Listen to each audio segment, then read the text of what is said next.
চীন এবং মার্কিন যুক্তরাষ্ট্র ও তার মিত্রদের মধ্যে ক্রমবর্ধমান উত্তেজনা আর প্রতিযোগিতার মধ্যেই হাওয়াইয়ে বিশ্বের বৃহত্তম আন্তর্জাতিক সামুদ্রিক মহড়া US Pacific fleet rim of the Pacific RIMPAC শুরু হয়েছে। ২৭শে জুন এ মহড়া শুরু হয়। প্রতিবছর রিমপ্যাক অনুষ্ঠিত হয়। এবছর বহুপক্ষীয় সম্পর্ক জোরদার এবং একটি মুক্ত ও উন্মুক্ত ইন্দো প্যাসিফিক প্রচারের জন্য প্রস্তুতি বাড়ানোর লক্ষ্যে ২৯টি দেশের সশস্ত্র বাহিনীকে ৫ সপ্তাহের প্রশিক্ষণের জন্য একত্রিত করা হয়েছে।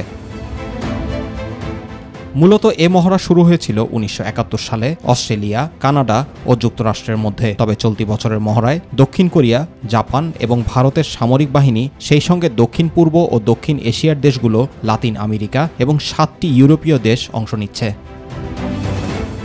ইসরায়েলও তৃতীয়বার রিমপ্যাকে অংশগ্রহণ করবে।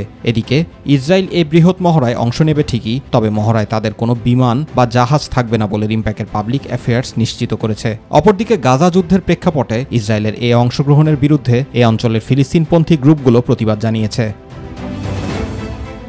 এই মহড়ায় স্থলভাগে আকাশ ও সমুদ্রে যুদ্ধ এবং আনুষঙ্গিক সামরিক প্রশিক্ষণ দেওয়া হবে।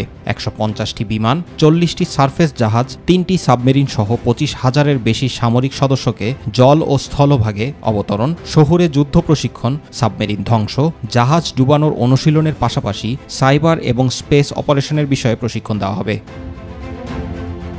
জুবাইর রহমান, মাই টিভি নিউজ।